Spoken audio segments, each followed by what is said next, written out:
سلام.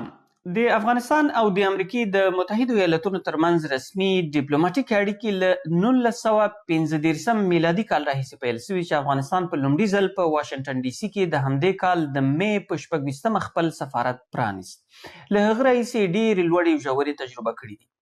خو د امریکې د کانګرس د کتابتون د څېړنو پر اساس افغانانو او د امریکایي سوداګرو ترمنځ لومړنۍ اړیکې په 1813 میلادي کال کې پیل شوي دي چې له نن څخه شاوخوا 194 کاله دمخه پیرته ورګرځي. اسناد ښیي چې د افغانستان لومړنی سیاسي پلاوی په 1911 میلادي کال کې د غازي امان الله خان د پلار امیر حبیب الله خان لخوا د امریکې متحدو ایالاتونو ته واستول شو چې موخه د رسمي اړیکو د ټینګولو هڅه وه. په 1921 میلادي کال کې له برېټانوي ښکېلاک څخه د ازادۍ له بیرته ترلاسه کولو 2 کاله وروسته د امریکې متحدو ایالاتونو د افغانستان د یو خپلواک هیواد په توګه په رسمیت وپېژانده. افغانستان له دویمې نړیوالې جګړې 1 کال وروسته په نیویارک کې قونسلګري پرانیستله او تر دې نیټې 2 کاله وروسته یعنې په 1948 میلادي کال کې امریکا په کابل کې خپل سفارت پرانیست. په دې توګه دوه اړخیزې ډیپلوماټیکې اړیکې جوړې او په دغو څه باندې 15 کلونو کې څو ځلې تودې او سړې سوې. له 1950 تر 90 کلونو پورې امریکا له افغانستان سره اقتصادي او نظامي مرستې روانې ساتلې وي او په کابل او سویل لویدیځو سیمو کې څو لویې پروژې عملي کړې چې د هلمند وادي کرنیزه پروژه، کجکي بند، د کندهار هرات لویه لار او د کابل پوهنتون پراختیا ورته نورې څو پروژې د یادولو وړ دي. کله چې په 1990 کې شوروي لښکرو پر افغانستان برید وکړ، امریکا یې مخالفت وکړ او مجاهدینو ته یې وسلې او پیسې ورکړې چې دې مرستو 10 کاله دوام وموند. وروسته په 2001 کې د سپټمبر له 11 د بریدونو وروسته د نړیوال ائتلاف په مشرۍ پر افغانستان امریکا برید وکړ چې 20 کاله دغه کیسه وغځېده او په 2004 کال کې بیا افغانستان له امریکا سره د ستراتیژیکې ملګرتیا تړون لاسلیک کړ. بالاخره د کابل او واشنګټن ترمنځ د 2014 کال په وروستیو کې 2 اړخیز امنیتي تړون هم لاسلیک شو. نور تفصیلي بحث به نن له واحد فقیري صاحب سره په همدې مسلې باندې د ثبات په نننۍ خپرونه کې وکړو. فقیري صاحب، اول راغلاست درته وایم او په دې توګه د افغانستان او امریکا اړیکو ته که سړی وګوري ډېر ثبات نه پکې ښکارېږي، نه د افغانستان له اړخه او نه د امریکې له اړخه. ولې دغسې کښته پورته ډېر ژور کښته پورته حالت پکې رامنځته شوی ده؟ اول ډېر تشکر ستاسو څخه، ستاسو دعوت څخه زما سلامونه هم ومنئ. زه فکر کوم په دا مقدمه کې تاسو ډېرې خبرې وکړلې او هغه مقدمه واقعا هم ډېر سوالونو ته جواب ویلی سي. د امریکې او د افغانستان روابط لکه تاسو چې هم اشاره ورته وکړه تقریبا یعنې هغه دغه د خپله د افغانستان د یو هیات راتګ و دغه ته و امریکې ته د محمد ولی خان تر مشرۍ لاندې چې په واشنګټن ته څه عمر یې دلته تېر کړی او دلته د سپینې ماڼۍ د ځینو خلکو سره یې وکتل. دا وخت نوی افغانستان آزاد شوی و او افغانستان غوښتله چې د جهان د هغو ملکونو سره خپل روابط ښه کړي چې استعماري سابقه نه لري، یعنې درلوده په هغه وخت کې. امریکا یو د هغو ملکونو څخه و چې نوی خلکو په جهان کې پیژندي، د ټکنالوژي په جهان کې قرار ځای خپل ځای نیوي او د اول جهاني جنګ څخه هم کامیاب راوتلی و. په خلکو کې یو نوه و دې خواته ډېره توجه او خصوصا دغه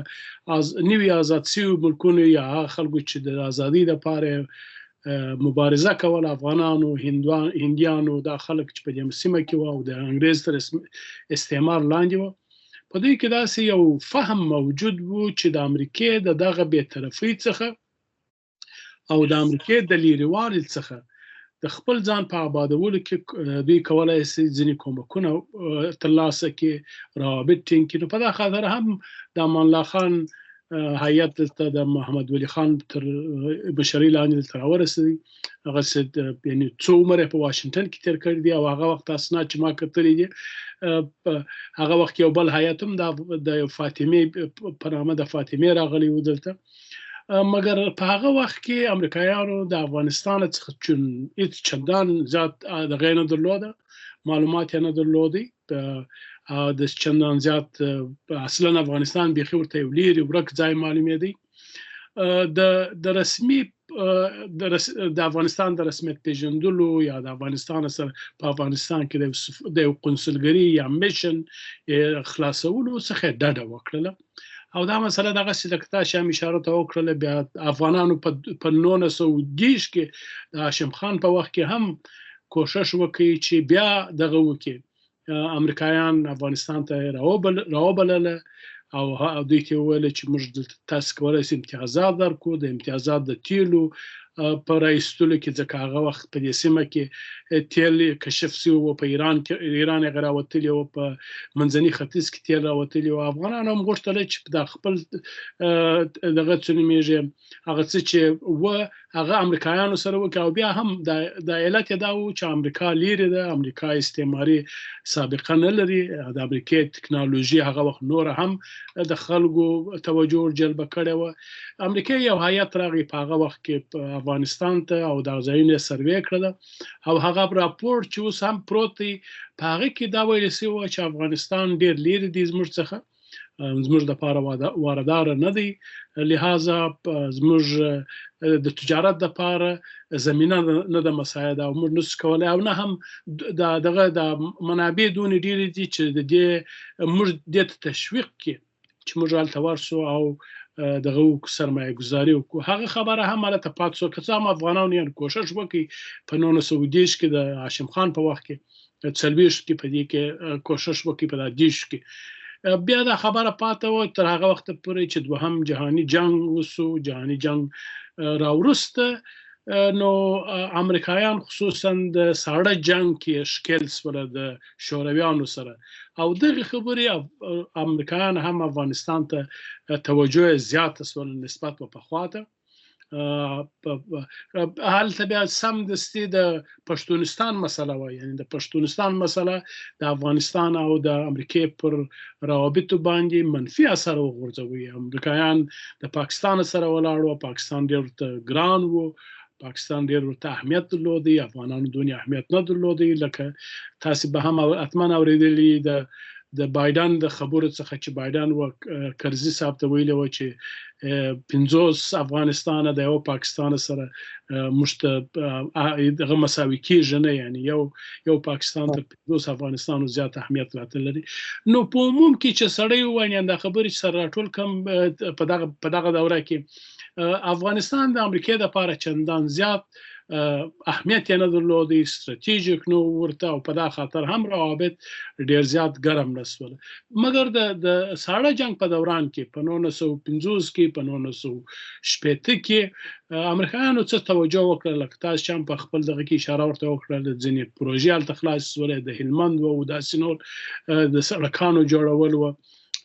دا راغله او دا هم هغه د ساړه جنگ فضا پر افغان پر روابطو باندې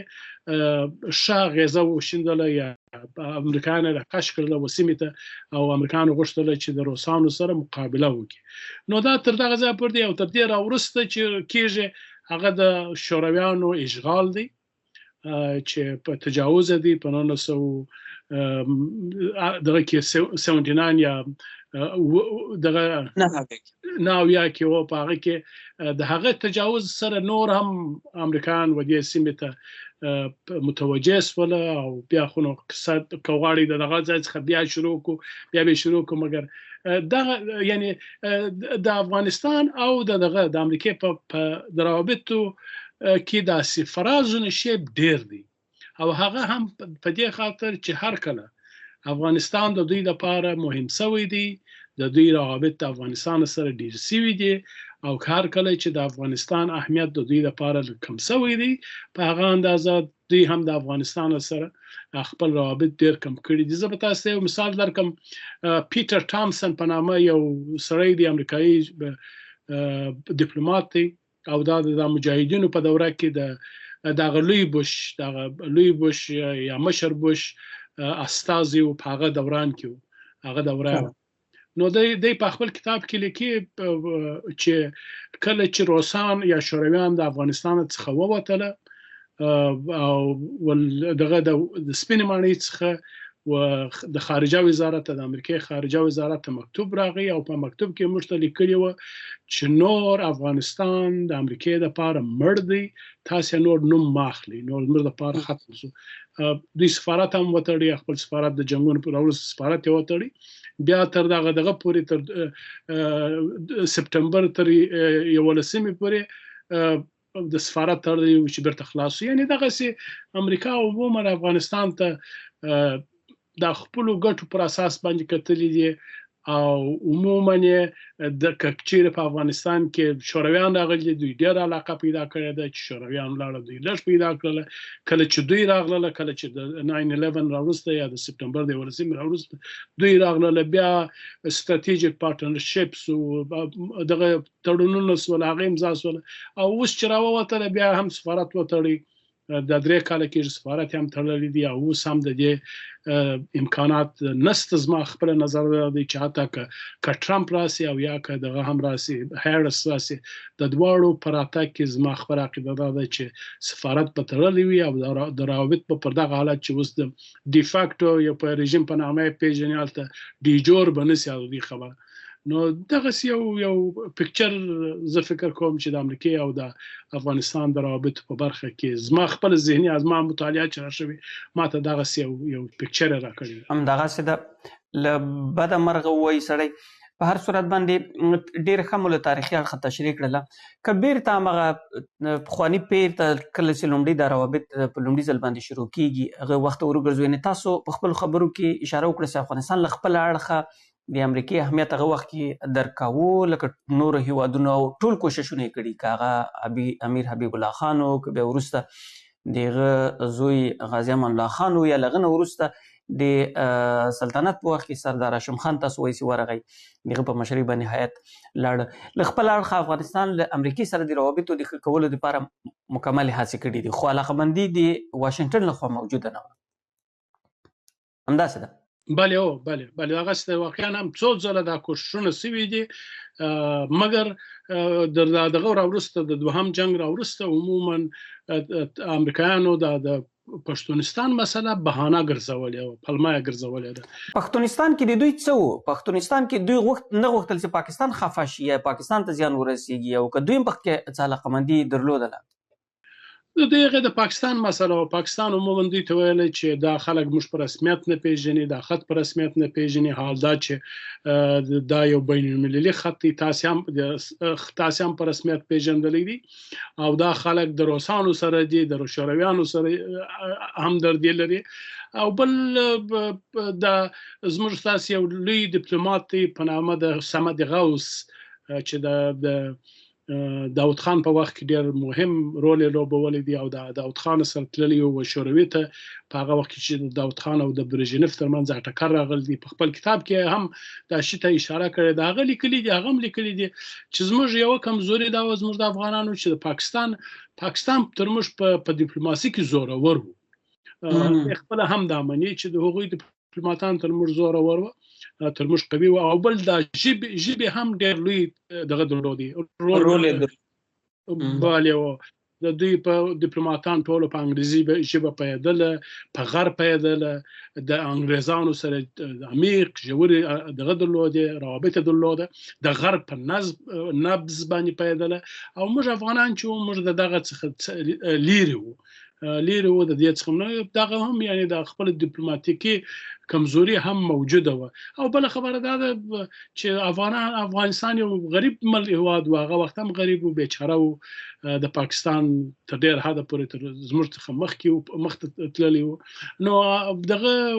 د امریکایانو دپاره هغه څوک چې زیات پیسې ولري یا غریب نه وي هغه ډېر محترم دی. یعنې یو ډېر ښه مثال چې ما په دې برخه کې لیدلی دی، دغه نیکسن په خپله په 1950 کې دی راځي په دا ټوله ساحه کې یو دغه کوي، یو سفرونه کوي، راځي ایران ته، افغانستان ته، پاکستان ته، هند ته، دا ټول دغه ته سفرونه کوي. یعنې د نیکسن په خاطراتو کې د دې هر ملک په برخه کې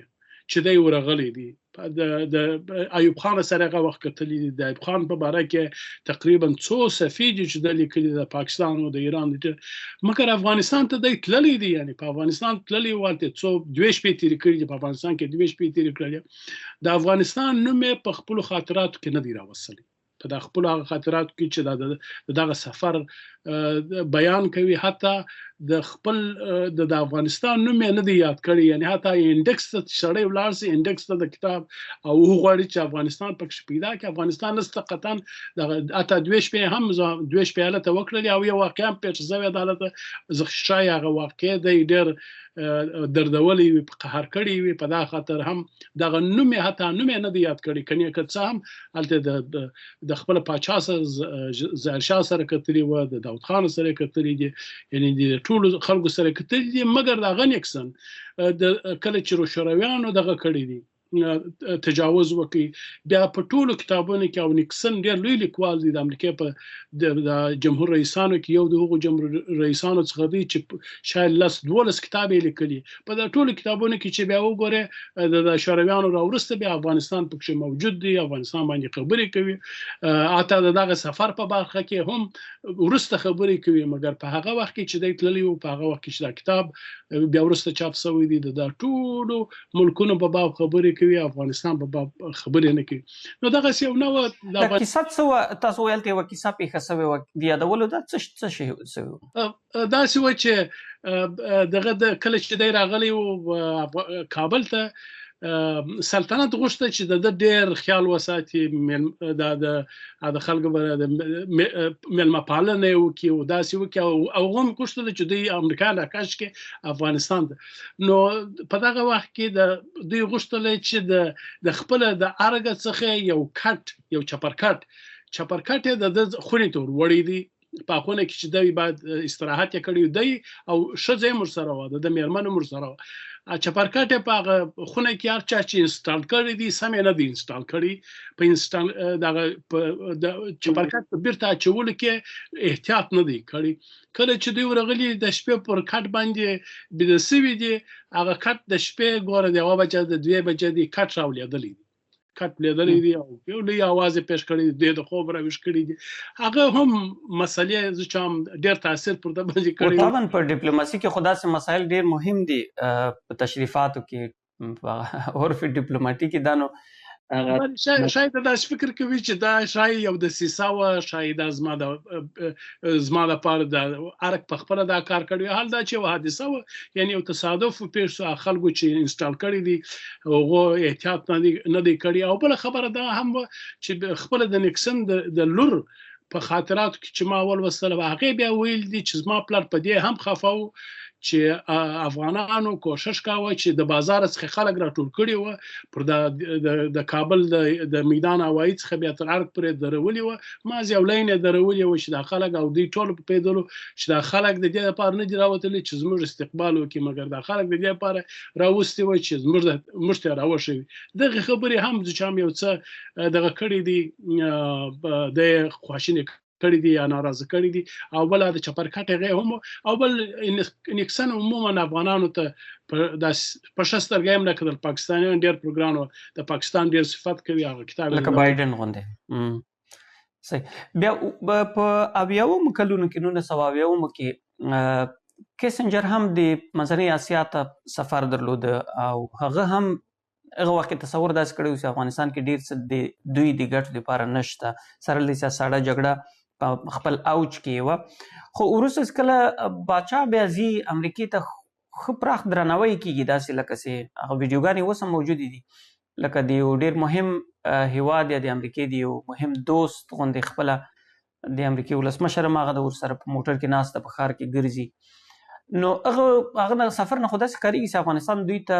مهم و هغه وخت کې د سړی جګړې اوج یو خدای دی چې هغه وخت صاحب د سفرونو ډېر کم و هغه وخت په دغه شکل نو تاسو پیژې چې په هغه وخت کې د آسیا او د امریکای ترمنځ په تیارو کې تک ډېر کم و دا اوس داسې نه وه لکه اوس چې سهار سپورټس غرمه یا ماښام په اروپا کې وي. دغه سفرونه هم ډېر کم وو، د مشرانو تګ راتګ هم ډېر کم وو. په دا خاطر هم کله چې به یو مشر راغی د هغه یو شاندار دغه کېدی استقبال کېدی. یوه دا مسله وه چې دغه بل دا و چې په دغه وخت کې په 70s کې په 1970 کې تاسو پوهېږئ چې د امریکې او د چین ترمنځ هم روابط ښه سوله او کسنجر په دې کې مهم رول ولوبوي. د کسنجر په خپلو خاطراتو کې لیکي چې هغه وخت زموږ دغه د پټو مجلسونو دپاره د چینایانو او د امریکایانو د پټو د مقدماتي دغه دپاره میټینګونو یا مجلسونو دپاره څو هیوادونه انتخاب شوي وو، په هغه کې یو افغانستان و. افغانستان هم چې کېدلی شي چې د چین او د امریکې ډیپلوماتان په افغانستان کې پټ سره وګوري او بیا د خپله د نکسن وتګ ته د زمینه مساعده کړي او د روابط د امریکې او د چین ترمنځ ښه شي. مګر چون د ده په قول د په خپل کسنجر په قول چې په هغه وخت کې افغانستانو کې هغه د قابلیت نه و موجود، هغه امکانات نه و موجود. په دا خاطر موږ پاکستان غوره کړي چې دغه رابطه چې زموږ او د چین ده دا به پاکستان دغه کوي تنظیموي. نو یو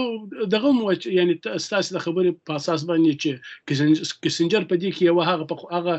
خبره هم ښکېله ده چې دوی غوښتل چې د افغانستان څخه په دې میټینګونو کې کار واخلي او که څه یې وایي یعنې هغه به د افغانستان لپاره ډېر یو ښه تمامه شوی وای، د افغانستان لپاره به مفیده تمامه شوی وای که چیرې یو ملک وکړای شي چې د دغو غټو طاقتونو ترمنځ د سولې یا د همکارۍ یا د روابطو لکه نننی قطر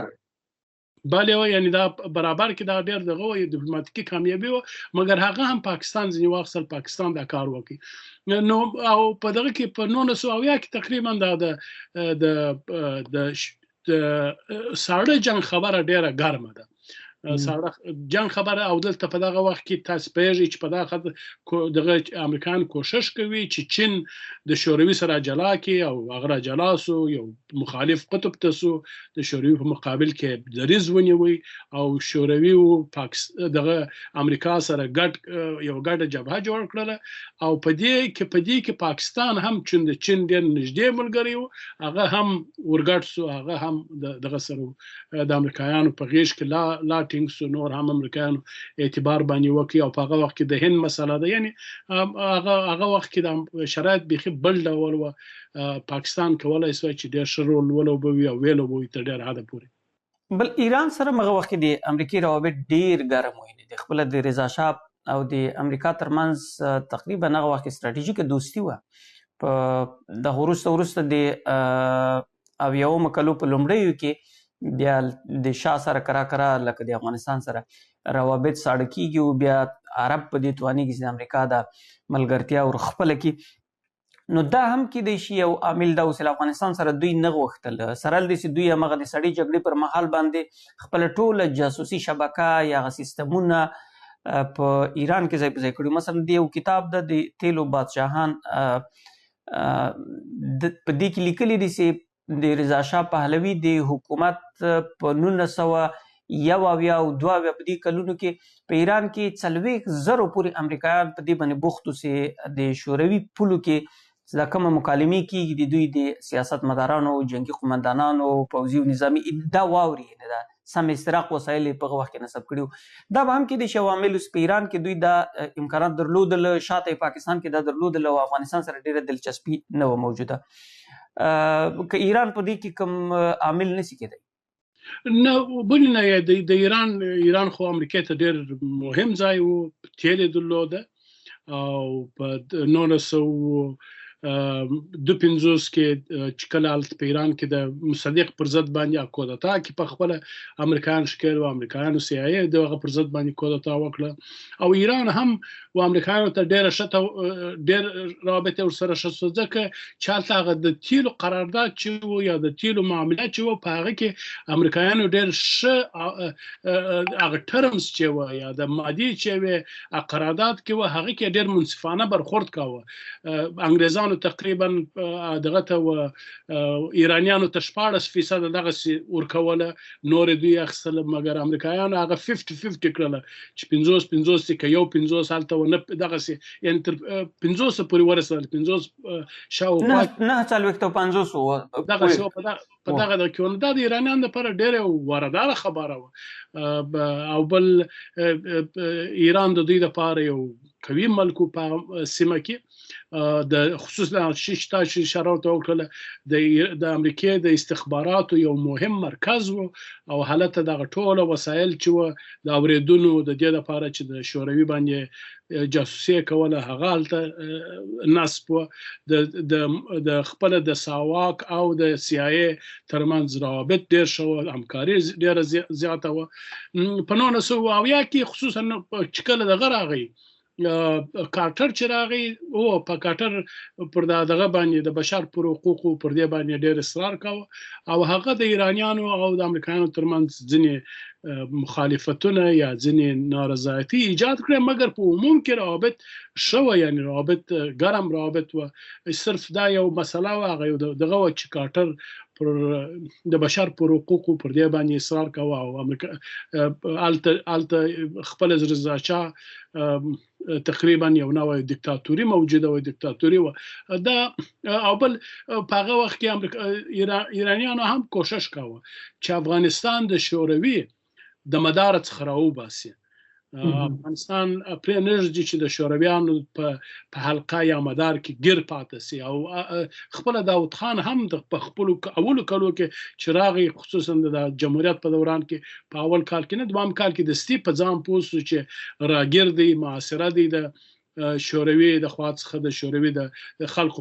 خصوصا پرچمیانو د خوا څخه او غوښتل چې ځان را جلا کړي او دغه سفرونه و چې ویې کړله هم ایران ته و هم سعودي عرب ته او هم ایرانیانو د ده سره دا وعده وکړلې چې موږ به د ریل خط دلته تېروو، کومکونه در سره کوو او په ځینې مبصرین ځینې لیکوالان امریکایي دا تصور هم کوي چې د داود خان د راچپه کېدو یا د داود خان د سقوط یو عامل دغه و چې د ایران ته نږدې سو او ایران دغه وعدې ورسره وکړې او شوروي د دې څخه وډارېدی چې افغانستان یې د لاس څخه ځي. نو په دا خاطر هم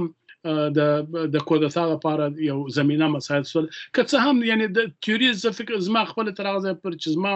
مطالعات اجازه راکوي شورویانو د خلکانو پرچمیانو په کودتا کې رول نه درلودی، نقشه نه درلودی او شورویانو د داود خان پر اتک خوشحاله وه، د داود خان په کودتا خبر وه چې دی کودتا کوي. داود خان تقریبا تر نورو ته محترم او شورویانو په دې هم پوهېدله چې خلقو پرچم د دې قابلیت نه لري، هغه حزبي او اداري کفایت د دې نه لري چې یو ملک اداره کړي. دا چې کودتا یې وکړله او کامیابه شوله هغه بیا وروسته نو دوی مجبور وه چې د هغوی سره کومک وکړي، مګر دغه شورویانو د داود خان په راچپه کولو کې نقش نه دی لوبولی تر هغه ځایه پورې چې زما مطالعات ښیي. صحیح. او دا ادعا کېدی شي څومره صحیح چې په امریکایان بالاخره په یو وخت کې په دې متیقن اوسئ شوروي په افغانستان حمله کوي او دوی باید د پاکستان جبهه ورته پیاوړې کړي او تصور اوس هم په افغانستان کې دا ویل کېږي چې شورویانو غوښتل ګرمو اوبو ته ځان ورسوي، د هند بحر ته او پاکستان هم غوښتل لاندې کړي او په دې کې ویل غربي بلاک یا امریکا دا تصور پیاوړی کوو او نه غوښتل چې افغانستان ځکه دوی داسې متیقن شوي وو چې افغانستان د شوروي تر اغېز لاندې بشپړ توګه باندې راتلونکی د خصوصا د سردار داود په واکمنۍ پر مهال باندې نو دوی ډېر نه غوښتل چې دلته له شورویانو سره ټکر واقع شي، په افغانستان کې ډېر مداخله وکړي. سره له دې چې ځینې پروژې عملي کړې وې له هغه نه مخکې او علاقمندي یې موجوده وه، خو د 1970 کلونو له لومړیو راهیسې د امریکایانو تقریبا یو څه ساړه سوله د روابط سره او تصور یې همدا اوس یاره دلته شورویان نور په بشپړ ډول باندې ښکیل دي او دې نور هم افغانستان د شوروي بلاک ته ور ټیل واهه د امریکې د روابطو سوړوالي یا یو څه ځان لرېوالي لرې نیولو باندې یعنی داسې عموما په دغه یو نظریه ده چې روسانو د ډیر وخت په خوا څخه غوښتله چې تودو اوبو ته ځان ورسوي او دا حتی هغه وخت چې انګریزان په هند کې هم دا نظریه موجوده وه چې یعنی اوس وایي د اوسه پورې چې کوم مطالعات د شوروي د هغه وخت په سیاستونو باندې سوي داسې څه نه دي موندل سوي چې دوی د غوښتله شورویانو چې د ګرمو اوبو ته ځان ورسوي د افغانستان په تړاو باندې په دې وروستیو کې چې کله حمله کوي د 1915 شپږ په دې وخت کې داسې څه پلانونه ممکن موجود وای خو داسې څه اسناد و شوروي کې نه دي موندل سوي چې هغوی د داسې پلان درلود خو الغرب داسې تصور رامنځته کوو په دې منطقه کې یعنی دغه تصور د انګریزانو په وخت کې دغه سوی دی جوړ بلې و په هغه وخت کې هلته روسوفوبیا چې ورته وایي د روسانو ډار خورول د هند کې د ځان لپاره ځان ټینګول او هلته عموما دغه شی ډېر دغه کېدی چې روسان غواړي د دې لارې څخه د افغانستان د لارې څخه پر هند باندې حمله وکړي او هند ونیسي او موږ د دې څخه وشړي او په دې کې حتی د خپل د ناپلیونو یعنی د ناپلیونو د روسانو پر منځ کې هم یو معاهده موجوده وه مګر هغه سمدستي ولاړه ناپلیون ولاړې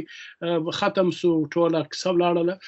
مګر انګریزانو د دغه ډاره څخه استفاده کوله د دغه څخه استفاده کوله سوء استفاده کوله دا شی موجود نه دی لکه تاسو چې اشاره ورته وکړه په هیڅ وجه دا شی نه روسانو درلودي ځکه د لاره بیخي ډیره زیاته لاره ده تر دغه پورې چې رسېدلی تر تودو اوبو پورې روسان به ختم سوي وای بیخي ډیره لاره ده بیخي ډیره مځکه ده او نه هم د روسانو داسې عملی شی نه و دا چې هر امپراتوري غواړي چې ټوله جهان ونیسي دا یو دغه خبره ده عادي خبره ده یعنی هر امپراتوري که وکړی شي چې جهان ټوله ونیسي ټوله جهان به ونیسي مګر عملی کوم پلان نه و او نه هم روسانو دې ته کوم ملا تړلی وه او حتی چې د امریکې په افغانستان کې دغه هم وسوله دا کودتا چې هم وسوله ټول اسناد چې اوس خپاره سوي دي تاسو به د ګروموف کتاب لوستلی وي د ګروموف هغه لوی د هغه نور چې د شوروي پخواني په خپل د ګورباچوف خاطرات د شevardnadze خاطرات د ټولو غږ سره وګوري شورویانو داسې موضوع نه و چې دوی غوښتله او د منطقه ټوله ونیسي مګر غربیانو دې شي ته دغه کوله دې شي ته لمن واله حتی د خپل د ټارچر خاطرات سره وګوري هغه دغه وایي چې موږ غفلت کړی دی موږ امریکایانو غفلت وکړي شورویانو زموږ د غفلت څخه سوء استفاده وکړله او شورویان غواړي چې دغه ته په منځني ختیځ کې شی وزغلي زموږ ته دا منطقه ونیسي خپله کارټر هم په خپل اول بیان کې چې دا شورویانو پر افغانستان باندې حمله وکړله دغه خبره کوي چې دوی غواړي دغه ونیسي ټول منځنی ختیځ ونیسي او دا تیل زموږ څخه واخلي او موږ به او دا زموږ لپاره حیاتي اهمیت لري موږ به د هیڅکله دې ته پرې نه ږدو یعنی دا ډار خورول بلې موجود و د امریکایانو انګریزانو و دې ته لمن وهله چې دغسې پروپاګند وکړي او شوروي یو متجاوز دغه قدرت ترسیم مګر په دې کې چې شورویانو په افغانستان کې تجاوز کړی په هغه کې شک نشته واقعا همالته متجاوز شو مګر داسې غټ پلان موجود نه و او نه هم دغه مسله هم په افغانانو کې ډیره ګرمه ده چې د شورویانو راتګ یو دسیسه وه امریکایانو د دسیسه تړلې وه او شورویان یې راکش کړله دې ځای ته راکش کړله دا هم صرف دغه خبرې دي تفتیش خبرې دي امریکایانو هم داسې کوم پلان نه درلودی چې دا خلک د راکش دلته خپل شورویانو حتی تر هغه اخیر وخت پورې تر د هرات په قیام کې چې په 1990 کې وسو په هغه کې لا هم ترکی او هم امین د شورویانو څخه دغه غواړي چې عسکر راولېږي د قیام راته وځپي چې دا خلک موږ کیرات ونیوي کندهار نیسي دغسې راپسې راځي کابل ته راځي زموږ سره کومک کوي مګر شوروي هغه په خپل هغه وخت برژنیف دغه دی مشر دی برژنیف دی ګروبیکو دی او دا ټول خلک هغه خوشمندي دي هغوی دغه وایي چې موږ په هیڅ وجه نه غواړو په افغانستان کې نظامی مداخله وکړو نظامی مداخله زموږ دپاره لوی تاوان را پېښوي موږ متجاوزین معرفي کوي موږ د افغانانو سره په جنګ کې اچوي حتی ترکي ته دا وایي چې ته څنګه دا خبره کوې څنګه دا غواړي چې موږ دا کار وکړو زموږ څخه ویتنامیان دغه نه غواړي ویتنامیان په خپله جنګ کوي صرف زموږ څخه وسلې غواړي او زموږ څخه منابع غواړي تاسو څنګه دا خبره موږ ته کوئ موږ دا کار نه کوو موږ نه غواړو چې تاسو په داخلي امورو کې مداخله وکړو یعنې دا شی نه و مګر د ترکي وژل د امین راتګ دغه سوله عوامل سوله چې شورویان او افغانستان ته راکش کړل او دلته مجبور سوله مجبور یا هر چې هغه د برژنیف ډاکټرین و او هغه ډاکټرین دا وایي چې که یو وار یو څوک د شوروي په اقمارو کې د شوروي سټلایټ سي بیا نو په هیڅ وجه باید هغه ته اجازه ورنکړي چې هغه سقوط وکړي هغه ډاکټرین هم ډېر لوی رول په دې کې ولوباوه او دغه څنګه ستا ویلې دغه د کنسپیرسي تیوري په اساس باندې افغانان د خبره کوي چې امریکا د ویتنام د جګړې هغه دلته واخیست غوښتل یا د غچ واخلي دلته په لوی لاس شورویان راښکېل کړل په هر صورت باندې کله چې د شوروي یرغل وکړو بیا نو د غرب په توجه د افغانستان خواته زیاته سوله کېدی شي له دې اړخه دغه د غچ اخیستلو له اړخه دغه پاړکی سم وي چې د 10 کاله دلته بیا دوی مجاهدین هر اړخیز ملاتړ یې ترې وکړو دې وخت کې د روابط صرف که سړی داسې ورته وګوري دا همدغه د شوروي د ماتولو روابطو او که غوښتلی چې افغانستان کې دوی نور خپل نفوذ پراخ کړي زیات کړي نه صرف د شوروي ماتول و او په دې کې هیڅ شک نه و کله چې شوروي افغانستان ته ننوتله او افغانان مقاومت شروع کړي په امریکا کې دا څه چې اسناد سړی ګوري قرار اول سر کې نه و په اول سر کې داسې فکر کېدی چې افغانان د دې شوروي سره مقابله نشي کولای افغانان د دې طاقت نه لري دا یو مسکین غریب ملک دی شورویان ډېر زورور دي او په هغه وخت کې شوروي پوځ چې و هغه د دوهم جهاني جنګ کې چې هغه تصویر چې هغه وخت جوړ شوی و د دوهم جهاني او د دوهم جهاني جنګ کې واقعا هم روسانو قرباني ورکړلې ډېر شاهکاري وکړلې هغه یو تصور و چې یو ډېر قوي پوځ دی مګر کله چې قرار معلومه سوله چې په افغانستان کې د مشکلاتو سره مواجه ده امریکایان په دې خوشاله امریکایان د خدای داسې غوښتله چې خپل حریف یو ځای راټینګ کړي او هلته په دغه سرببور افغانانو باندې وټکوي ویډبوي بیا به کې مجبور کړي چې دغه د افغانستان څخه ووځي یعنی دا په بیا امریکایانو خپل په ټوله قدرت سره کوشش وکړي چې شورویان دلته وځپي او ویشرموي مګر حتی یعنی دغه په وخت کې د خپل د ریګن په وخت کې چې دلته خپل ګورباچوف هم راغلی دی په خپل خاطراتو کې ګورباچوف دا لیکلی دی او دغه خپل ریګن هم په خپل خاطراتو کې لیکي شولز چې د ریګن خارجه وزیر دی او په دې برخه کې ډیر زیات معلومات خبره کړي دي په خپل خاطراتو کې دا ټول چې سړی وګوري الته اته ریګن او شورویان ته دغه وایي چې موږ په افغانستان کې کوم خاص هدف نه لرو نه موږ افغانستان ستاسو غواړو چې ستاسو پر ضد یې وکاروو مګر موږ ستاسو قواوې ستاسو پوځیان په افغانستان کې نه غواړو موږ یو بیطرف افغانستان غواړو یو داسې افغانستان غواړو چې هغه پخوانی وي بیطرف وي نه ستاسو پخوا کې وي نه زموږ سره وي بلکې یو بیطرف افغانستان موږ غواړو او موږ دې ته هم آماده یو چې ظاهر خان راسي هر څوک چې بیطرف وي په دې برخه کې موږ هغه باندې دغه کوو موږ داسې شی نه غواړو چې داسې حکومت نه غواړو چې په افغانستان کې چې ستاسو خلاف وي د شوروي خلاف وي موږ دا شی نه غواړو دا خبره هم خپل ریګن په خپل خاطراتو کې لیکي هم ګورباچوف لیکي چې دغه ریګن و ماته دغه ویل خپل بیکر چې په هغه وخت کې خارج دغه د دوی ولاک په هغه وخت ډېر مهم رول درلود بیا بیکر دغه په وخت کې د بوش په وخت کې خارجه وزیر و هغه په خپل خاطراتو کې یعنی په هغه وخت کې امریکایانو صرف دغه غوښتل چې شورویان یو خو په افغانستان کې بیا وسی او بل د افغانستان څخه ووسی بس دغه اصلي هدف دغه و چې باید شوروي په افغانستان کې پاتې نشي او د افغانستان سوزي او په افغانستان کې یو بی‌طرفه حکومت راسي متاسفانه هغه هم ونسوله یعنی هغه هم بیا ورسته که وخت هغه ته به هم راسو مګر عمومي دغه عمومي هغه تصور هم دا اوس دلته شوروي مات سي او بل اخر هغه هدف دوی ترلاسه شو افغانانو هغوی ته ماتې ورکړل په هر صورت باندې د مجاهدینو سره دوی روابط نو بیا تقریبا تر ډیره نظامي وو خو یو سیاسي روابط هم دوی ته غوښتل په نړۍ کې یو سټیج ورکړي تر څو وکولی شي سفرونه ولري مختلفو هیوادونو سره روابط یعنی د هغوی هم تقریبا د یو جدا حکومت په توګه په پاکستان کې په رسمیت پیژندلې دوی مشران به دعوتول په څانګې پرانیستې په امریکې او په نور غربي هیوادونو کې دغه روابطو نه ولې استفاده ونه شو کړلی د وخت مجاهدینو چې بیا وروسته دوی حکومت راغی بیخي هماغه نور هم ساړه سو دا روابط یعنی په دې کې زموږ خپلو د افغانانو ډېر لوی قصور دی چې موږ ته څو وارې داسې ښه چانسونه په لاس راغلي دي مګر موږ د هغو چانسونو څخه ښه استفاده نه ده کړې د افغانستان د ثبات لپاره د پرمختګ لپاره یعنی په دې کې موږ افغانان هم ډېر مقصر یو دغه اوس هم طالبان چې دي یعنی کله دا اوس راسو اوس هم ټول جهان د امریکا په شمول د دوی سره کومک کوي او موږ وینو چې کومک سره کوي نغدي پیسې ولېږي روسان ورسره کومک کوي او د منطقه کې ټول غواړي چې هلته ثبات وي مګر دوی تر اوسه پورې دا شی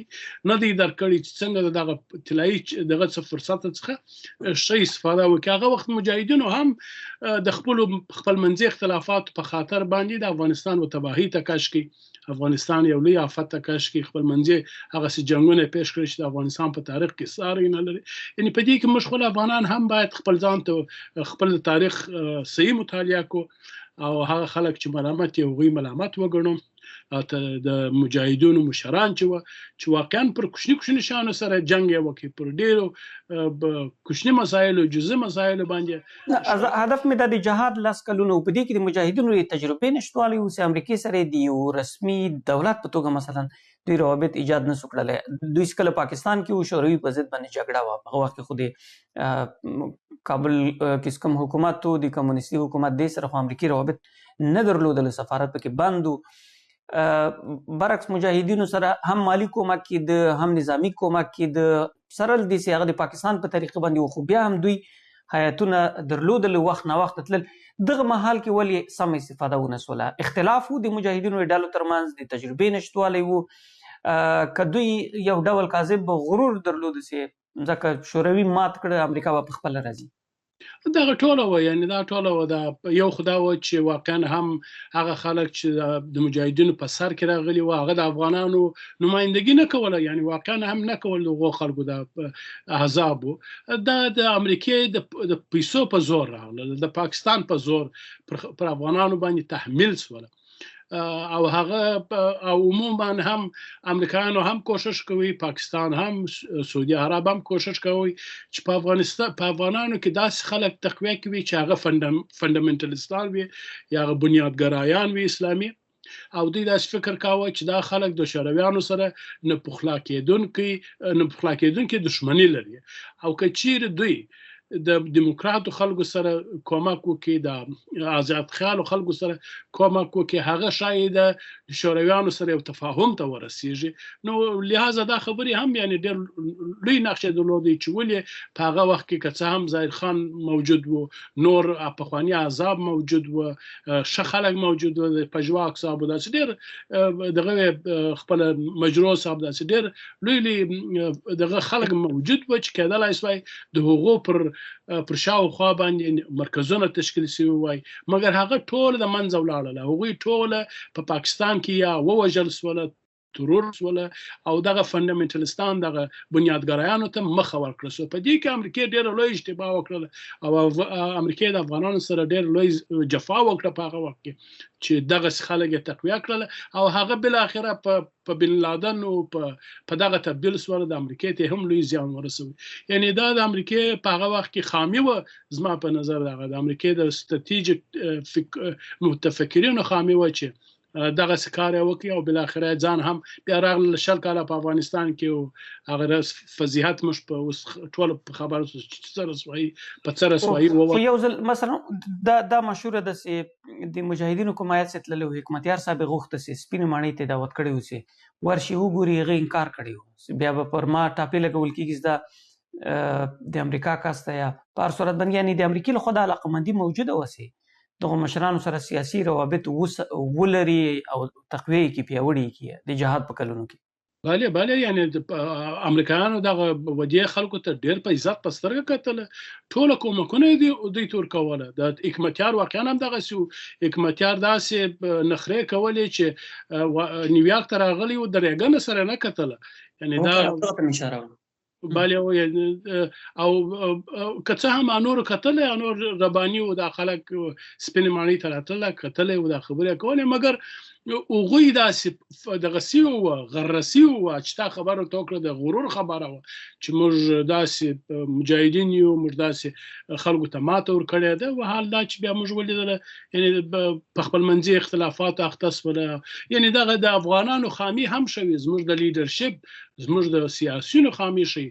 چې د خپل وطن لپاره کار ځنی وانخسي د خپل وطن د جوړول لپاره کار وانخستل سو بلکې یو لوی داخلي جنگ ته داخل سورو په کلونو داخلي جنگ دغه دوام وکي او بل اخر دوی په خپل هم یو څلور سربري طالبان له ټوله په واخستل ټوله وشل یعنی په دې کې د خپل افغانانو وای د کورنۍ جګړې د شروع یا د پراختیا یو دلیل هم دا اوس امریکای مثلا په افغانستان کې نه غوښتل یا دلچسپي نه درلودله یا لاس په سر سوتري کله چې شوروي ماتې وخوړله او د ډاکټر نجیب حکومت خصوصا چې سقوط وکړو شوروي نور دړې وړې سوله دې نه وروسته نو د امریکا نه علاقمندي په افغانستان کې د کورنۍ جګړې د پراختیا سبب ګرځي دې ته په دې شلو وروستیو کلونو کې د جمهوریت په وخت کې بیا امریکایي چارواکو په وار دا اشاره وکړه چې موږ یوه تېروتنه وکړله چې موږ افغانستان یوازې پرېښود دا د افغانستان یوازې پرېښودل په دغه د مجاهدینو په دوره کې څومره رښتیا هم د دې سبب سو چې لومړی مجاهدین په جګړو اخته سو سره وروسته طالبان رامنځته سو څومره د امریکې نه پام دغه منطقې ته دغه حالت د راڅرګندېدو دلیل کېدای شي یعنی په واقعا هم امریکای چې کله شورویان ووتل لکه موږ چې مخکې اشاره وکړه دوی هم خپل سفارت سمدستي وتړي ورسره او د منطقې څخه ووتل لکه ما چې مخکې وویله هغه د پیټر ټامسن خبره ده چې نور افغانستان زموږ لپاره مړ سو او دغه هم و یعنی نور په دغه واشنگټن کې زما په یاد افغانان براتله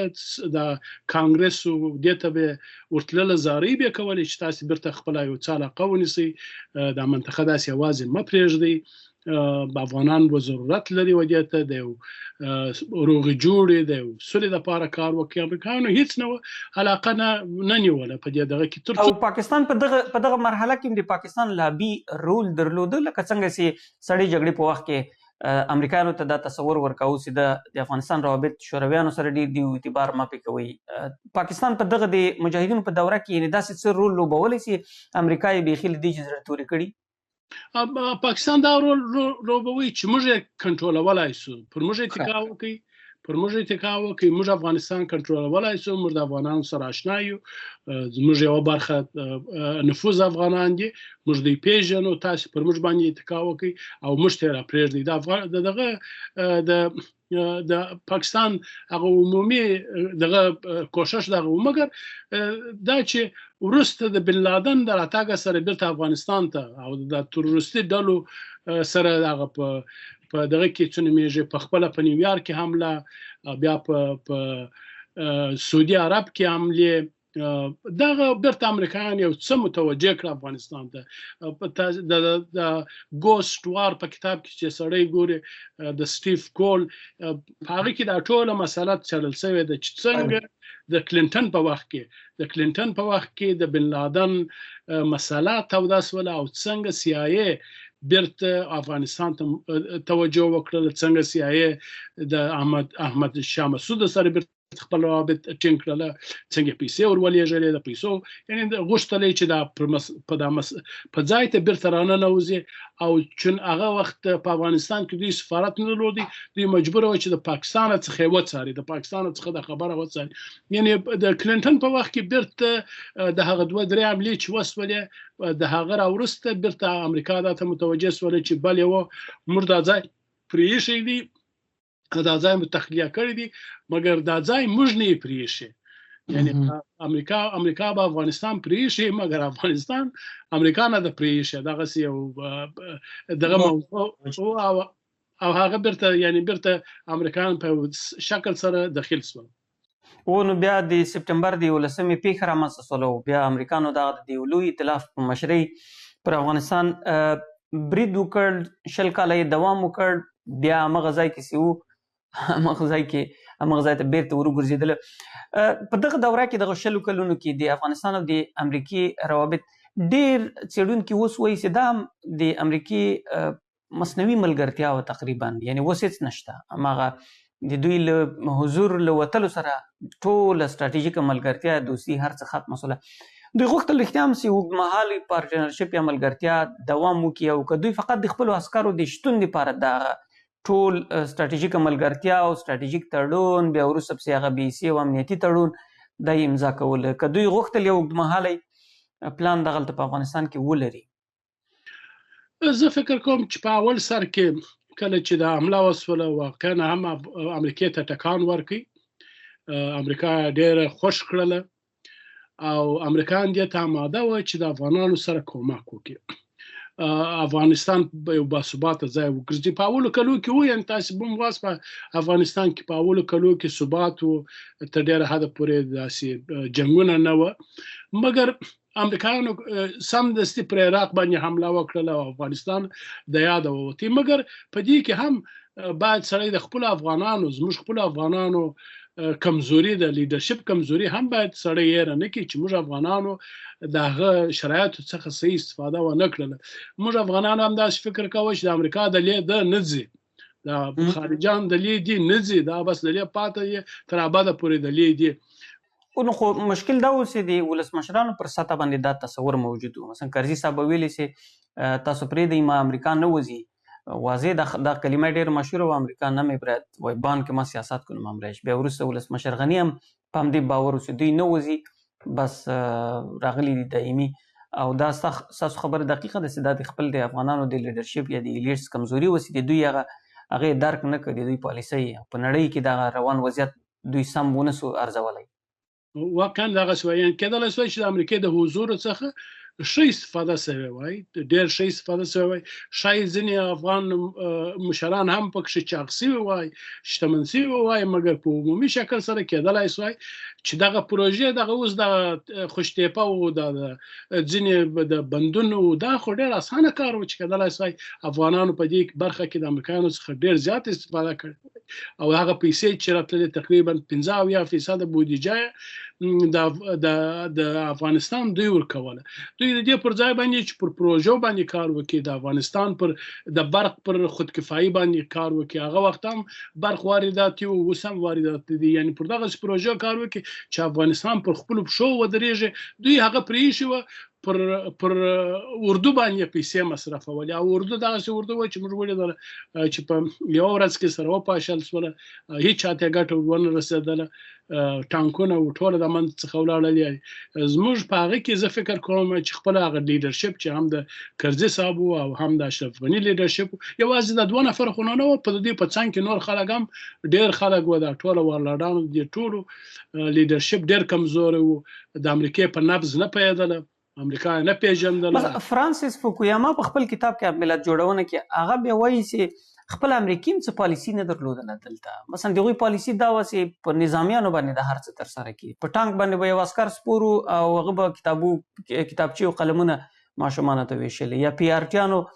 مثلا د بیا رغونې کارونه کول. یعنې د هغوی هم داسې اساسي سټراټیژیکه پالیسي موجوده نه وه چې دوی د افغانستان سره دغه ملګرتیا وغځوي. هغوی هم دلته خپلو هدفو ته ښکارېږي چې راغلي، او دا تصور خو اوس بیخي زیات ده چې امریکا راغلي و دلته خپل اهداف یې و یا هر څه چې و هغه یې ترلاسه کړي یا ترسره یې کړل یا یې نیمه پرېښودله ولاړل. یعنې په دې کې زه بیخي ورسره هم نظره یم چې امریکې هم کوم ستراتیژیک پلان د افغانستان لپاره نه درلودی، پر امریکای باندې یو فیر وسو، یو ټاک باندې وسو، او د هغه د سپټمبر د 11 د حادثې په خاطر امریکا راغله و افغانستان د لپاره امریکا کوم پلان نه درلودي، کوم ستراتیژیک شی نه و. په دا خاطر هم مازه لوټي شول از ور په اصطلاح شای پر شول او پر تیرېدي. مګر دا د افغانانو دغه وظیفه و چې امریکای ته جهت ورکړي، د امریکای حکومتونو ته جهت ورکړي او د افغانستان د بیا ودانولو لپاره کار ترې واخلي. یعنی دا د موږ باید هغه وخت هم افغانان په دې پوه وای، موږ باید په دې پوه وای چې امریکا په دې سیمه کې په افغانستان کې داسې خاص ستراتیژیک ګټې نه لري چې د هغه لپاره د کار وکړي، بلکې موږ باید دغه یو فضا تشکیل کړی وای چې د دوی د کومکونو څخه مو د خپل ملک په جوړولو کې، په آبادولو کې کار اخیستی وای. او د امریکای دغه پالیسیانې، دغه پیسې چې وي، دا مو پر داسې پروژو باندې لګولې وای چې هغه د آینده لپاره هم کار کړی وای. پر داسې پروژو نه وای چې هلته په کندهار کې یا په کابل کې داسې سټیشن د برق جوړ کړي چې هغه په تیلو چلیږي او هغه هر خو یو شمیر نور مثلا د پخوانی حکومت چارواکي په دې باور دي او کله چې اشاره هم کوي امریکای ته د افغان ولسمشرانو د ټولو سفرونو چې د شلو کلو کې دواړو خوا وسول کوم هیاتونه بس افغانستان امریکای ته تلل، ول دوی مسلسله هڅه وکړله چې امریکا دغلته غیر نظامی اړخه ډیر ښکیله کی او د افغانستان اهمیت دوی ته وښیي چې په منځنۍ اسیا کې له دې لارې کېدای شي دوی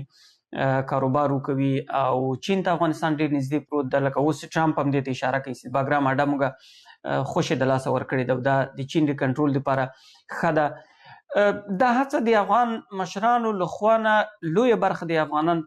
د حکومت د پخوانیو چارواکو دا وایي چې دا هڅه شوې وه، خو امریکایان په نورو ځایونو کې بوخت وو. لکه تاسو عراق ته اشاره وکړله او په وروستیو کې یو تصور په امریکا کې موجود شو چې دا جګړه ډېره اوږده سوله، د امریکې د تاریخ تر ټولو اوږده جګړه وه. دوی باید له جګړې ځان خلاص کړي چې په دې کې هغه ستراتیژیک ملګرتیا هم یو ورکه سوله یا پکې له پامه وغورځېدله. څومره ستاسو له نظره د افغان حکومتونو دغه د جمهوریت په وختونو کې رښتیا هم د ستراتیژیک اړیکو، د سیاسي اړیکو د ټینګښت لپاره، د اوږدمهالو ستراتیژیکو اړیکو د ټینګښت لپاره د کابل لخوا کوششونه کېدل، یا څومره مثلا امریکایانو رښتیا علاقمندي نه درلودله دغه ډول اړیکو؟ امریکایانو خو زه فکر نه کوم چې امریکایانو د خاصه علاقه درلوده افغانستان لپاره او دغسې یو ستراتیژیک تینکینګ نه و په امریکا کې، قطعا نه و. هر کال نوې خبرې راتللې، هر قومندان چې به راغی افغانستان ته نوې پلان یې درلودی، نوې ستراتیژي یې درلوده. او امریکا په دې 10 کالو کې 10 ستراتیژیګانې درلودې د افغانستان لپاره. کوم خاص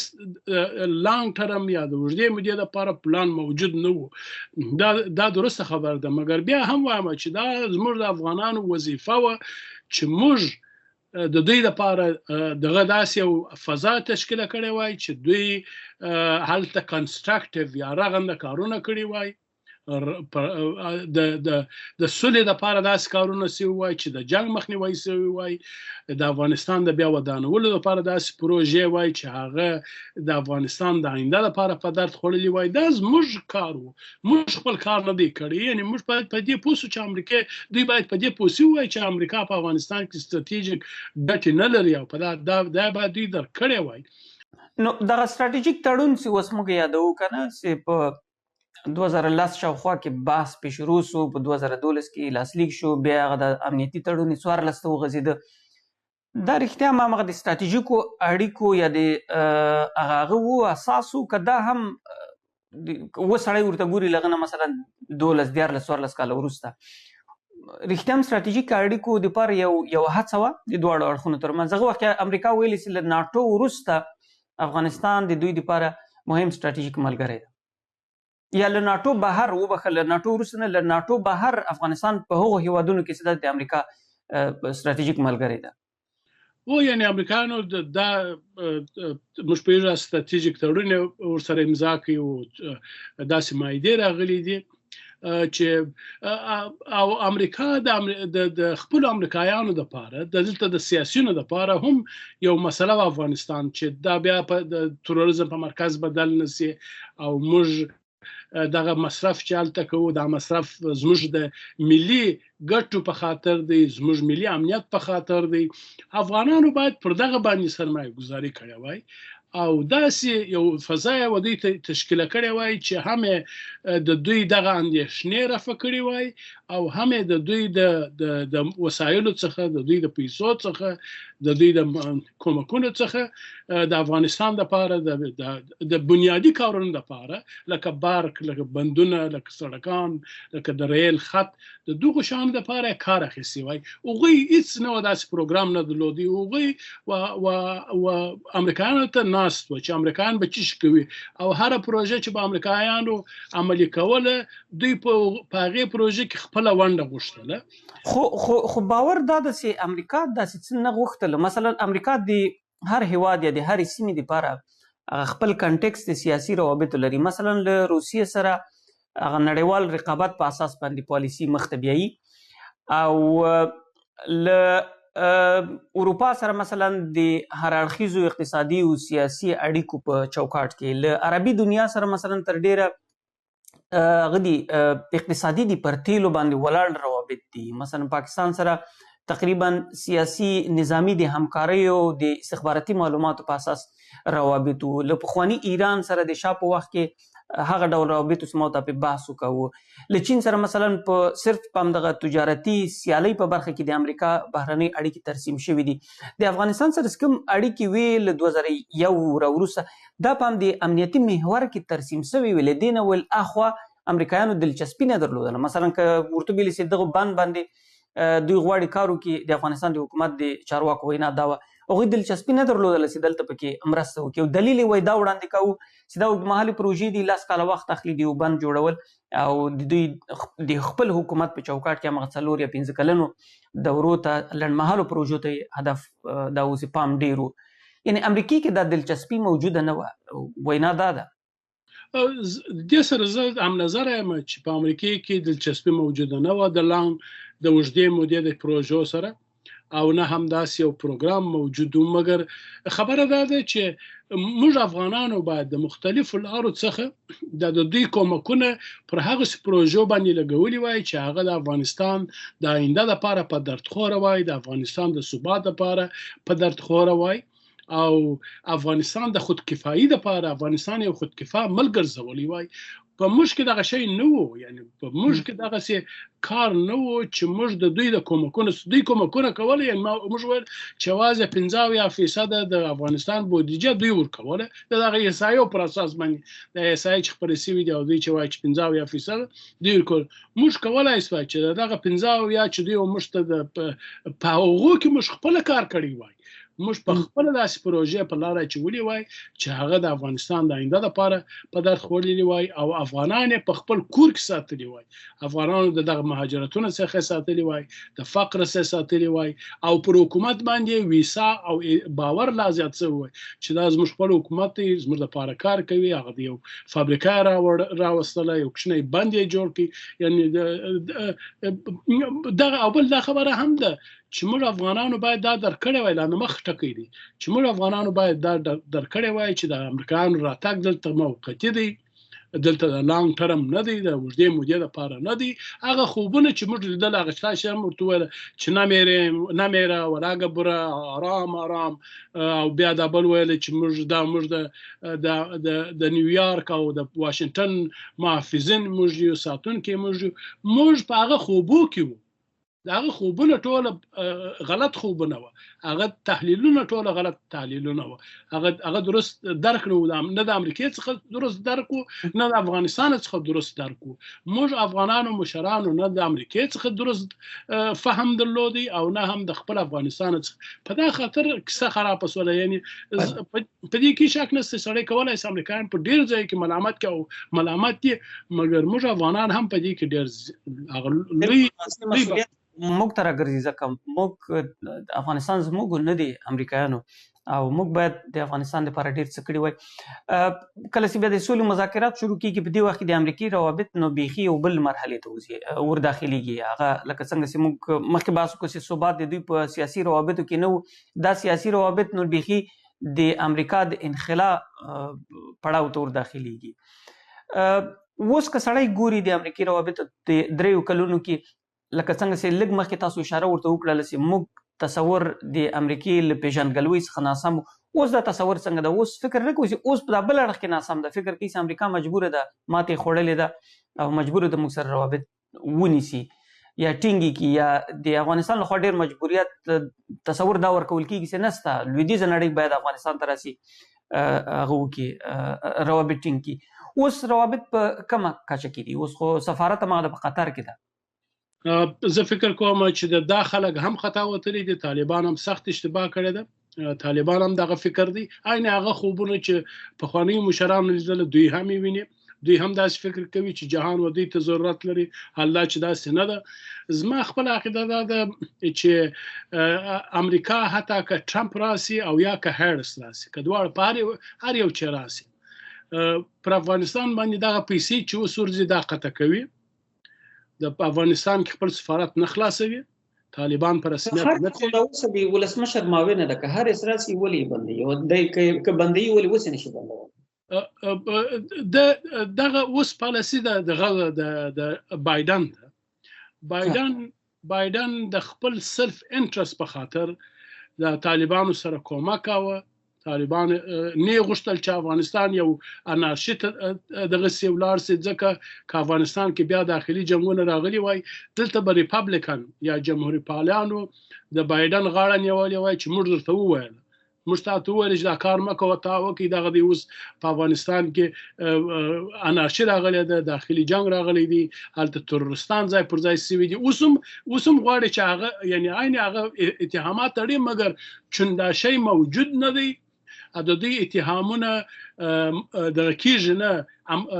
هغه وزن نه لري، اتهام تړي مګر وزن نه لري. او بایدن دغه ورته وایي چې زما پالیسي درسته وه، زه راووتلم، امریکا د لوی جنجال څخه خلاص سوله، یو ابدي جنگ ختم سو،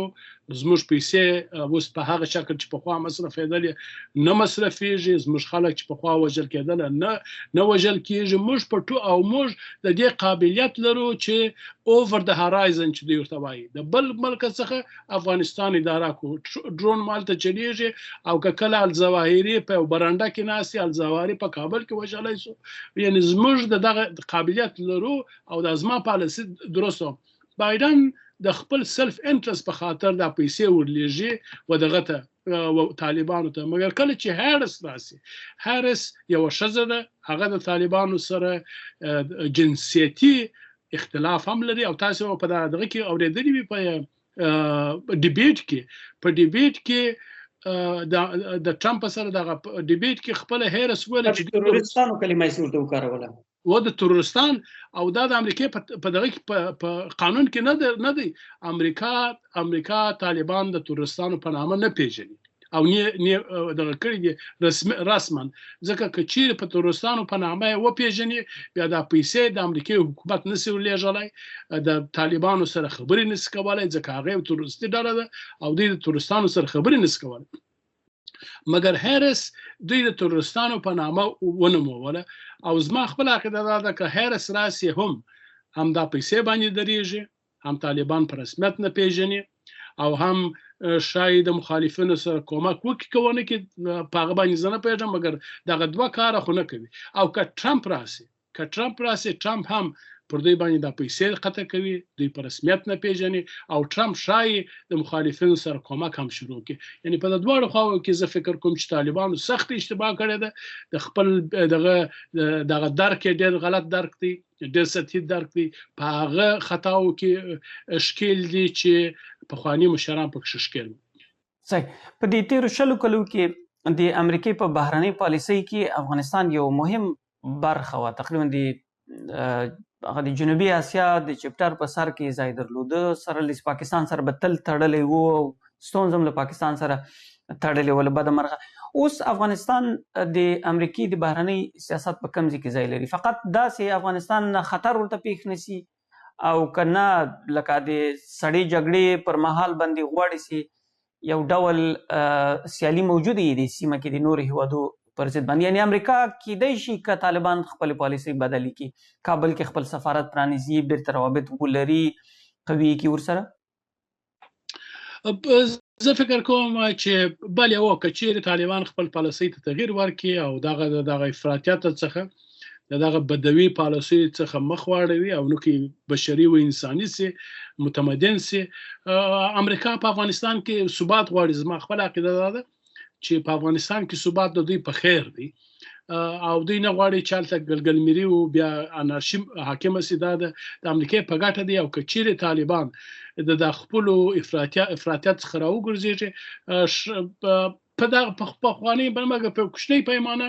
به سفارت هم خلاص کړي په رسمیت هم وپېژني. مګر دغه اوس پالیسي چې طالبان یې لري په دې کې زه فکر کوم چې نور هم دغه فاصله زیاته سوې ده. طالبان ورځ په ورځ منزوي کیږي، ورځ په ورځ د غرب کې مخالفتونو سره راپارول کیږي. نو زه فکر نه کوم چې په دغه شکل دی هیڅوک دی په رسمیت وپېژني. لہذا او نه هم امریکا و دوی ته ورنږدې کیږي، یعنی ورنږدې به نسي.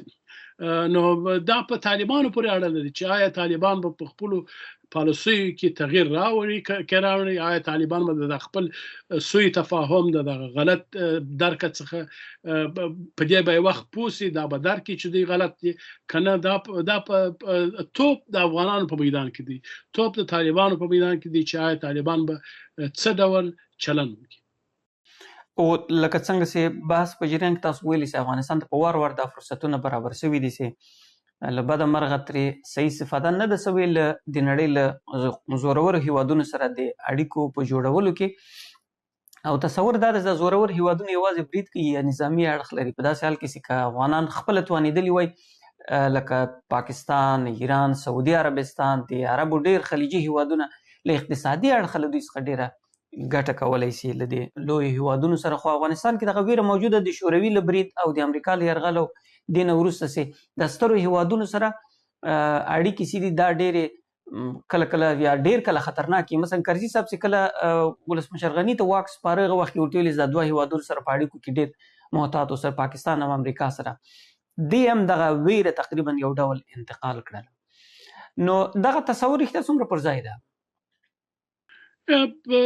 یعنی دغه پالیسي افغانان باید یو معقوله پالیسي ولري او د جهان څخه یو واقعي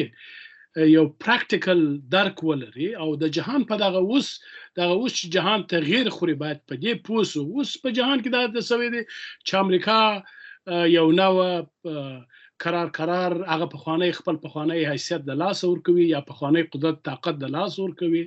چین راپورته کیږي، هند راپورته سوی دی، خپل روسیه تر یو حده پورې که څه هم په دې جنګ کې ډېر زیات خساره ونیوله. یعنی موږ افغانان باید دغه نوي تحولات او نوي انکشافات چې په جهان کې دي دا صحیح درک کو، صحیح تحلیل او تجزیه کو او خپل پالیسي د دوی سره منظمه کو. موږ زما خپل عقیده ده چې افغانستان باید د هیڅ چا پیرو نسی او مستقل آزاد دغه ولري، پالیسي ولري یا خارجي سیاست ولري، مګر یو فعال پالیسي ولري. یعنی داسې نسی چې د هیڅ چا سره موږ کار نه لرو، موږ په د هیڅ چا په روابطو کې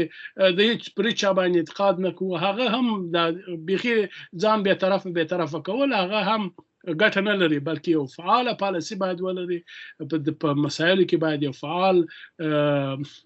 دریځ غوره کړي، یو رغنده دریځ غوره کړي. نو په هغه صورت کې زه فکر کوم چې دغه اوس خصوصا دغه اوس انکشافات څخه چې د چین دي،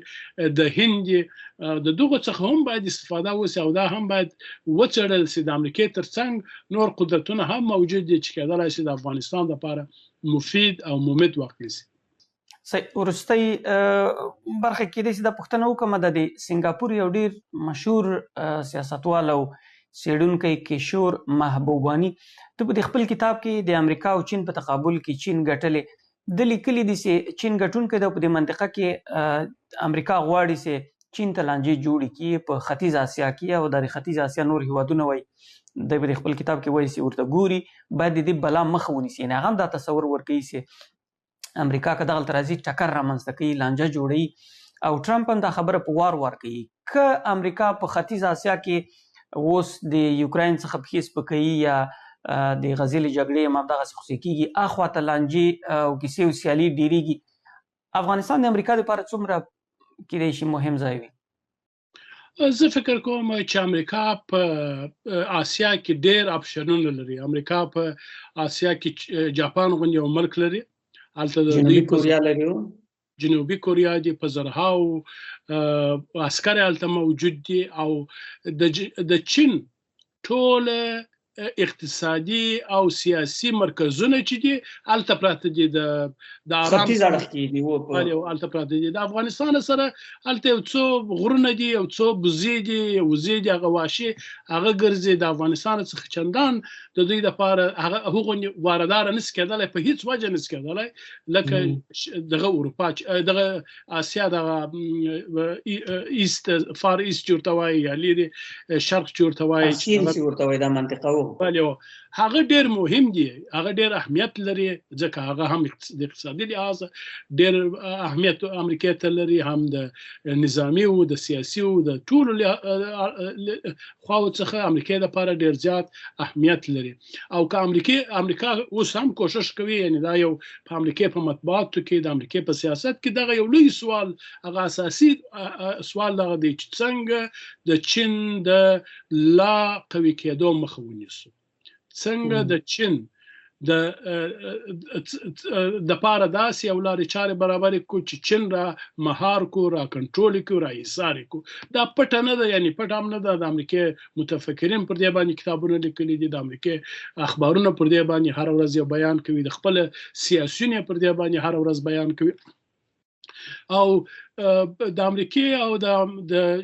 د چین د کلاش او اټکلونه ډېر خلک کوي. او په یعنی تاسو چې افغانستان د امریکا لپاره کېدای شي په دغه لوبه کې ډېر مهم څه نه وي چې دلته د توجه زیاته کړي، سفارت د پرانیزي یا د په رسمیت وپېژني افغانستان که د اوسني حالت سره، یا د بیرته افغانستان ته په یو ډول مراجعه وکړي. یعنی که امریکا غواړي چې دا کار وکړي، قزاقستان چې دغه سره د چین سره ډېر لوی سرحد هم لري، بیخي لوی سرحد لري. اروپا ته لاره د چین له همدې لارې تېره شوې ده، اوس ټولې اروپا سره د قزاقستان له لارې راکړه ورکړه لري. دغه د تاجکستان د چین سره سرحد لري، خپل پاکستان د چین سره سرحد لري، تاجکستان نه لري، منځ کې قرغیزستان پروت ده. قرغیزستان لري، د امریکا د چین سره ډېر لوی سرحد لري. تاسو چې په نقشه کې سره وګورئ، یعنی هغه ملکونه تر موږ هم چین ته ډېر نږدې دي، او هم د چین سره ډېر دغه لري، سرحدات هم لري، روابط هم ورسره لري. که چیرې امریکا وغواړي چې د دې خوا څخه د چین لپاره کوم مشکل پیدا کړي، تر موږ ډېر نور ښه اپشنونه ورته موجود. نو پاکستان ملګری د هندوستان سره ډېر ښه روابط لري له امریکا سره تر بل هر وخته، او د چین سیال هم د همالیا د غرو لانجه هم ورسره لري، غرو په سر. ستا خبره قرغیزستان او قزاقستان هم د امریکې ښه ملګری هیواد ده، او د ښه پریمانه سرمایه ګذاري لري امریکا په قزاقستان کې، او چین هم دغلته ډېره سرمایه ګذاري لري. یعنی ستاسو نظر دا ده، زه خپل شخصي هم فکر کوم هغومرسې موږ تصور ورته کوو کېدای شي افغانستان نور امریکې ته مهم نه وي. په هر صورت باندې ډېره زیاته مننه. دغه یو ټکی په آخر کې یادوم، لکه څنګه ستاسو ویلې،